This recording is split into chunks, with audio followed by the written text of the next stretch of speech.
자, 이번에는 모빌리티와 스마트폰에 대해서 좀 살펴보도록 하겠습니다. 자, 앞에 설명드린 부분은 이제 우리 사회 변화 양상이라고 한다면 지금은 모빌리티의 정의에 대해서 조금 더 살펴보는 그런 시간을 갖도록 하겠습니다.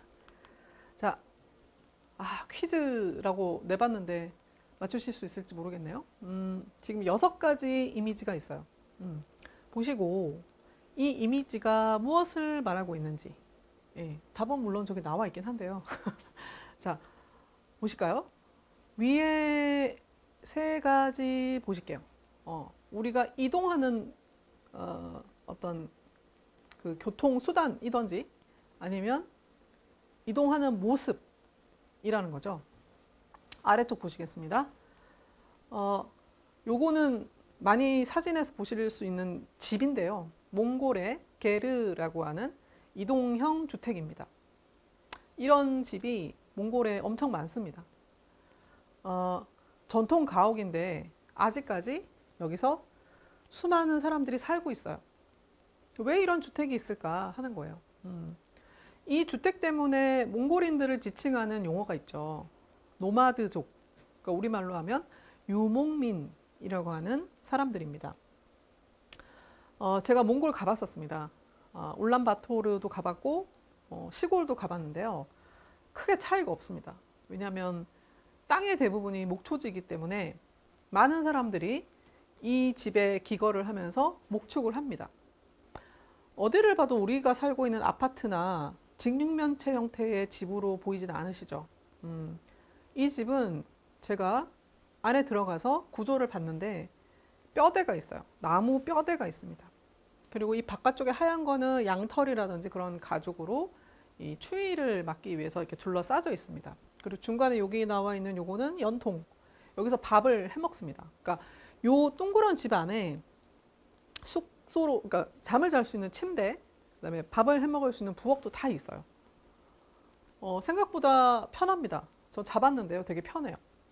신기했습니다. 왜 이렇게 집을 짓냐라고 물어봤더니 말과 양 이런 것들을 키우죠. 그러면 이제 풀을 뜯어 먹다가 풀이 없어지면 어떻게 될까요? 이동해야 되잖아요. 다른 이제 풀이 많은 곳에 가서. 그러면 아파트식으로 지어버리면 어떻게 되죠? 그 아파트를 통째로 뜯어가지고 알라딘의 지니를 불러서 옮겨야 되나요? 그럴 수 없잖아요. 그래서 이렇게 간단한 조립식 집을 곳곳에 배치를 해갖고 이동할 때는 이걸 쭉 줄여가지고 줄여져요. 이렇게 쭉 줄여가지고 차에 실어서 다른 데로 이동합니다. 거기 또 정착을 해서 또 쫙 펴가지고 거기서 또 사는 겁니다. 이렇게 1년을 보내는 거예요. 이런 형태를 이제 유목민, 그러니까 떠돌아다니는 사람, 그러니까 노마드족 이렇게 부르거든요. 그러니까 우리나라에서는 보기 힘든 형태의 주택 구조입니다. 왜? 우리는 농경사회로 시작을 했기 때문에 정착을 해야 되죠. 농사를 지으려면 정착을 해야 되잖아요. 그래서 붙박이형 집이 있었다고 한다면 여기는 그 목축을 하기 때문에 이동할 수 있는 집이어야 최적의 집이라는 겁니다. 자, 이렇게 했는데 지금 이것과 유사한 형태의 일반 집이 나오기 시작했어요. 이게 뭐죠?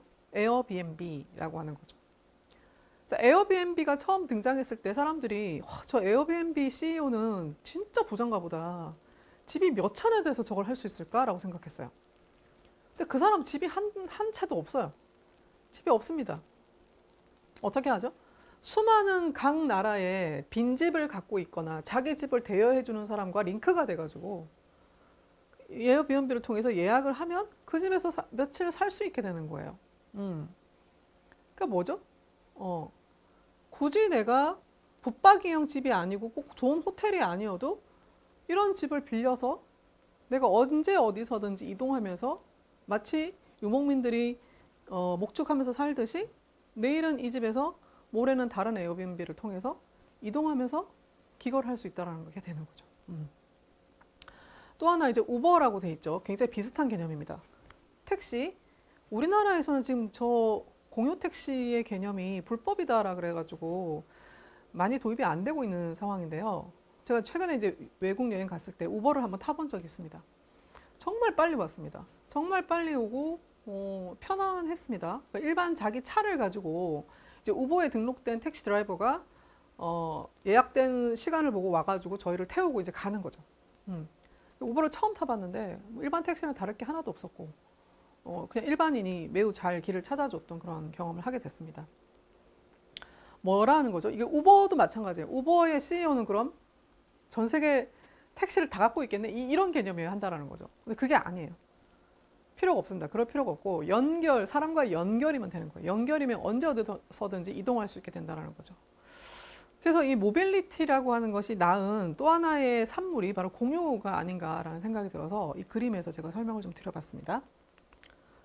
자, 이제 모빌리티의 의미를 한번 보도록 할게요. 가장 간단한 사전적 의미는 움직임 혹은 이동성을 얘기합니다. 근데 이 움직임과 이동성에 뭐가 있느냐 하는 거예요. 가장 쉽게는 물리적인 공간의 이동입니다. 그죠? 여러분들이 출근하는 거, 그죠? 아니면 이사하는 거, 또는 퇴근해서 집에 오는 거, 그리고 물류, 택배 받는 거, 또는 배달하는 것 자체. 이런 것들은 A 공간에서 B 공간, C 공간으로 움직여야 되는 거죠. 그래서 물리적 공간 사이의 이동이라고 얘기를 합니다. 근데 최근에는 물리적인 공간만이 아니라 헤드셋을 통해서도 가상 공간을 이동할 수가 있어요. AR 또는 VR을 통해서 여러분들이 가보실 수가 있어요. 최근에 보신 MBC 다큐멘터리 엄마가 아이를 잃었는데 그 아이를 VR 기기를 통해서 만나본 적이 있었어요. 뭐 호불호가 많이 나눠지는 그런 영상이긴 했는데 아이는 이미 이제 하늘나라로 갔는데 그 아이를 VR을 통해서 불러 소환을 해냈어요. 그래서 엄마는 그 장치를 한 상태에서 아이를 이렇게 만지면서 아이랑 접촉하게 되는 그 장면을 보면서 사람들이 많이 감동을 받기도 했었습니다. 사실은 이제 죽은 아이가 내 눈앞에 다시 살아나기 힘든데 이 가상 공간에서는 그 아이가 다시 온 거예요. 이동을 해서 물론 이제 기술의 뒷받침이긴 하지만 이동을 해서 다시 만나게 되는 그런 아주 감격적인 상황도 생길 수 있다는 겁니다. 근데 여기에서 또 하나 더 나아가서 그럼 두 개가 서로 다른 것이 아니라 물리적 가상적 공간 사이를 이동할 수도 있다는 겁니다. 여러분들 땡땡 민족 잘 이용하시죠? 땡땡요 이거 잘 이용하시죠? 시켜 드실 때. 자, 항상 우리가 식당에 가서 외식을 했었어요. 그래서 가야 돼. 아니면 우리 집에 전화해가지고 불러가지고 이렇게 하거나 뭐 케이터링 서비스를 받거나 이렇게 했는데 그게 귀찮은 거야. 내가 고를 수도 없어. 그래서 세팅된 대로 이제 하는 거죠. 그게 아니라 뭐 땡땡 민족을 보니까 메뉴가 엄청 많은 거예요. 그래서 집에서 온라인 상태에서 내가 메뉴를 눌렀어요. 누르니까 결제하고 누르니까 메시지가 떠요. 40분 후에 무슨 기사님이 배달해 드릴 겁니다. 여기서 사진도 딱 뜹니다. 40분 후에 옵니다. 뭐죠? O2O라는 게 뭐죠? 온라인 투 오프라인. 온라인에서 가상 공간이잖아요. 가상 공간에서 내가 선택한 어떤 것이 했는데 오프라인으로 직접 오는 거예요. 이게 O2O 서비스라고 하는 겁니다. 그래서 배달의 민족, 요기요, 직방, 다방 이런 서비스들 다 여기에 해당합니다. 자, 휴대폰 사용이 바로 우리가 물리적 가상적 공간 사이를 이동할 수 있게 해주는 아주 편안한 기계로 등극을 하게 됐습니다. 이런 관계만 있느냐가 아니고 사회적이며 관계적인 이동도 해당이 됩니다. 지위가 이동, 내가 승진했다. 그죠? 아니면 또 승진하다 더 떨어질 수도 있겠죠. 또는 계층. 이건 정말 어디가 상류고 중산이고 하위냐 구분하기는 좀 힘들어요. 힘든데 예를 들어서 중산층으로 살다가 하위층으로 떨어질 수도 있죠. 뭐 파산을 했다거나 부도가 났다거나. 자, 이것도 역시 이동입니다. 아니면 내가 로또에 당첨이 됐다거나 정말 돈을 많이 벌었다거나 투자를 잘해서 여기서 이쪽으로 갈 수도 있습니다. 이것도 모빌리티입니다. 그죠? 예, 계층이 이동했습니다. 특히 한국 사회에서 이 계층의 이동은 정말 첨예하게 예민한 문제이기도 합니다. 과연 중산층이란 무엇인가? 그죠? 과연 하위층이란 무엇인가? 이런 거. 그래서 제가 뭐 수업 시간에 중산층이라고 생각하시는 학생 손 들어보세요. 이러면 아무도 손을 안 들어요. 왜냐하면 기준을 모르기 때문이죠. 기준을 촥 얘기해주면 다 도리도리 하더라고요. 그게 중산층이야 이렇게 얘기하면서. 그죠? 그 다음에 이직하는 거, 다른 직업으로 이제 바꾸는 거, 퇴직하는 거. 내가 이제 몸담은 직장에서 그만 다니세요 해서 퇴직하는 거, 퇴사하는 거. 퇴근하는 거 이런 거 전부 사회적이나 관계적인 이동이다라고 할 수 있겠습니다. 자, 그래서 모빌리티라고 하는 이 개념은 실제 공간에서 이동이 가장 우리가 눈에 띄는 이동이라고 할 수 있겠지만 그것뿐만 아니라 가상 공간에서의 이동 또는 삶과 생활에서의 이동 또는 지위나 계층, 사회적 이동까지도 모두 포함하는 개념이다라고 생각하시면 되겠습니다. 자, 그래서 현대사회를 모빌리티 사회라고 부릅니다.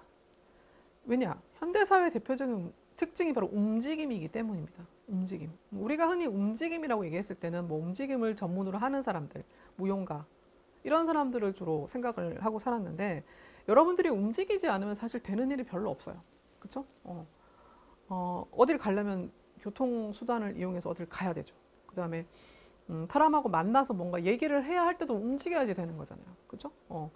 그리고 정보와 사물도 끊임없이 이렇게 움직이고 있습니다.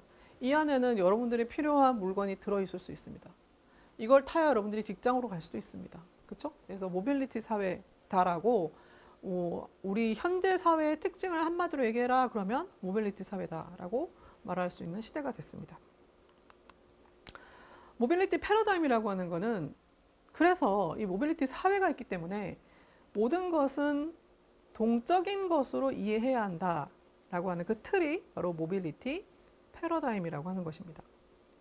즉 사회 속에서 인간이 공간과 사람과 개인 대 개인 또는 개인과 다수 사이에서 어떻게 관계를 맺고 소통을 하느냐 그리고 그걸 하기 위해서 어떤 행태로 움직이고 이동하는가를 파악하는 것이 바로 모빌리티 패러다임이라고 하는 것입니다.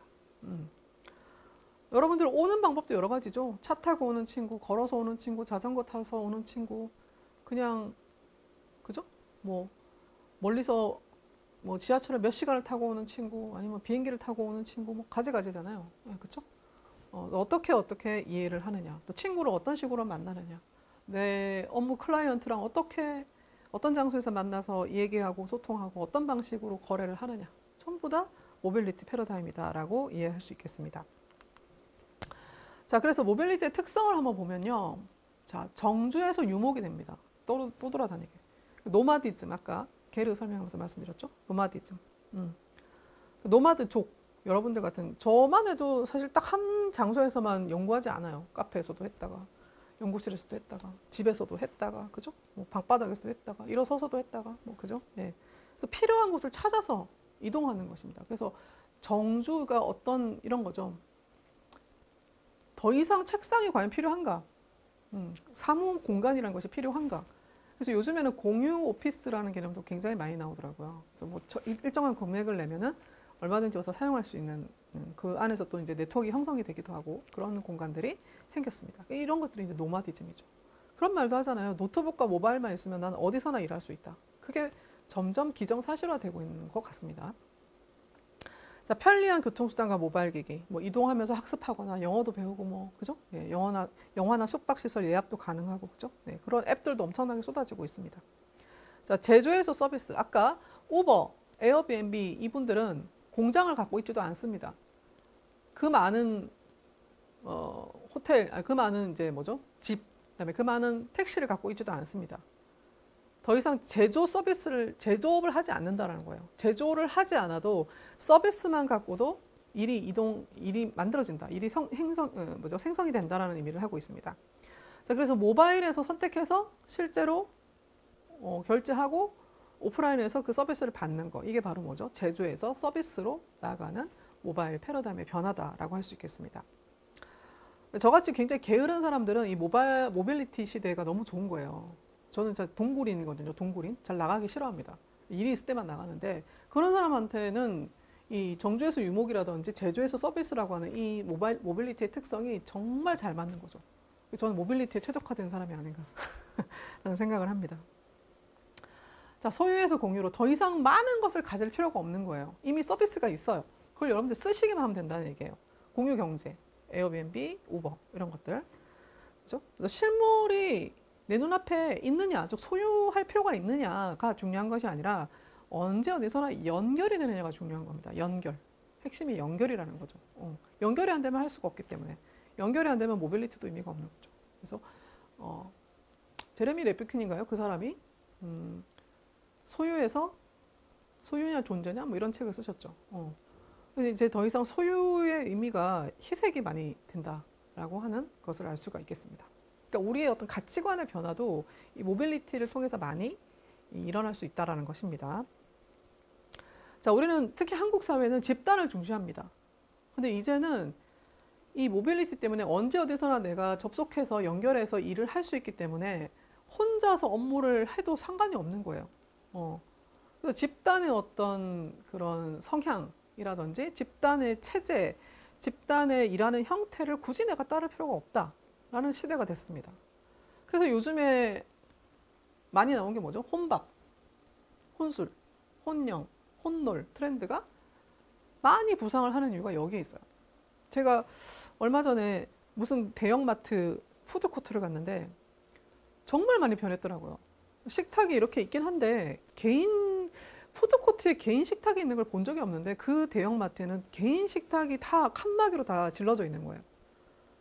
근데 참 아이러니한 거는 대형마트는 가족 단위의 식구들이 많이 온단 말이에요. 근데 그럼에도 불구하고 혼밥을 할 수 있게 만들어 놨다는 겁니다. 그러니까 뭐죠? 개인주의 성향이 굉장히 강해지고 있다. 집단에 더 이상 내가 먹기 싫은데 여러 사람하고 같이 가가지고 내 먹기 싫은 걸 먹지 않겠다 라고 하는 문화도 형성이 되고 있다라는 겁니다. 그죠? 그래서 혼자 집중하는 시간들이 늘어나게 됐다. 자, 소셜미디어의 발달은 나르시시즘을 일으키기 굉장히 좋아요. 나르시시즘은 속된 말로 한국말로 하면 뭘까요? 자뻑주의 이런 거죠. 근자감, 그죠? 이런 거죠. 내가 제일 예뻐. 이런 거죠. 나의 미모에 빠져 있어. 나의 행동에 빠져 있는. 내가 하는 게 다 옳고 아름다워 보이고 이게 나르시시즘이죠. 자, 인스타그램이나 어떤 페이스북에 여러분들이 뭘 올리실 때 나 여기 가 있어 지금. 나 이런 거 먹고 있어. 그죠? 나 이런 사람과 만나고 있어. 이런 거 막 올리시잖아요. 뭐 저 같은 경우는 그게 저의 기록이에요. 뭐 누가 좋아요를 누르든지 말든지 댓글을 달든지 말든지 아무 상관이 없습니다. 아무도 안 달아줘도 상관이 없는데 그 일종의 이 소셜 미디어나 이 이동하면서 내가 또 그 뭐죠? 인스타그램에 사진을 올릴 수 있는 여건이 많이 되죠. 여행 가서 바로바로 올릴 수 있는 시스템이 돼요. 와이파이도 많이 터지고 데이터도 쓸 수 있고 이렇기 때문에 이 나르시시즘을 발휘할 수 있는 장이 너무 많은 거예요. 그래서 내가 지금 현재 뭐 예를 들어서 와이키키에 와 있다 그러면 와이키키에서 찍어가지고 바로 올리는 거죠. 그럼 뭐죠? 사람들은 그걸 와이키키 가보지 않은 분들은 모르는데 그 사진을 보면서 아 나도 여기 가본 듯한 느낌을 받게 되는 그런 모빌리티적 경험도 하게 되지만 그걸 올리는 사람은 뭐죠? 나르시시즘에 빠지는 거죠. 이런 약간의 부정적이라고 해야 되나? 잘 모르겠는데 양가적인 감정이 있을 수 있겠죠? 이런 것들을 느낄 수 있게 됩니다. 자, 그 다음 우연성 한번 볼게요. 사람, 물류, 정보, 인식, 생활 등의 이동은 예측되지 않는 경우들이 있어요. 예측되는 경우도 있죠. 물류 시스템은 예측이 되는 겁니다. 예를 들자면 이런 거죠. 평소에는 그냥 광장이에요. 근데 누군가가 사람들을 불러갖고 플래시몹을 해요. 그럼 이 플래시몹을 하는 순간은 이 광장이 뭐가 되는 거죠? 이벤트 공간이 되는 거죠. 공간의 전환이 일어나는 거죠. 공간 개념의 변화가 생기는 거죠. 공간 개념의 이동이 생기는 거예요. 그렇죠? 그래서 이 모빌리티의 특성 중에 하나가 우연성이라고 하는 겁니다. 그렇죠? 예를 들어서 광화문 광장 볼까요? 항상 토요일, 일요일마다 시위를 합니다. 집회의 장소입니다. 근데 어느 날은 누가 와가지고 플래시몹을 해요. 그럼 집회의 장소는 아니라는 거죠. 가변할 수 있는 공간이 된다는 겁니다. 분명히 땅 플랫폼은 똑같아요. 광화문 광장이라고 하는 플랫폼은 동일한데 거기에 어떤 컨텐츠, 어떤 이벤트가 벌어지느냐에 따라서 그 공간을 얼마든지 가변할 수 있다는 겁니다. 우리는 흔히 물리적인 형태가 바뀌어야만 변했다고 생각합니다만은 그것이 아니죠. 물리적인 형태도 마찬가지지만 그 안에서 보여지는 쇼 이벤트라든지 컨텐츠가 무엇을 보여주느냐에 따라서도 얼마든지 가변적인 공간이 될 수 있다라고 하는 겁니다. 그죠? 그래서 내용물에도 우리가 좀 집중을 할 필요가 있다는 거죠. 동시성. 자, 일을 하면서 여러분들 요즘에 이러시나요? 책 다 본 다음에 밥 먹고 밥 다 먹은 다음에 영화 보고 이러시나요? 대부분 동시에 뭘 하세요. 우리는 다 멀티플레이어다 얘기합니다만 사실 뇌는 하나만 처리한다고 합니다. 좋은 방법은 아닌데 여러분들 이 얘기 하다가도 뭐 사실 친구를 만나서 얘기하다가도 카톡으로 또 얘기를 하기도 하죠.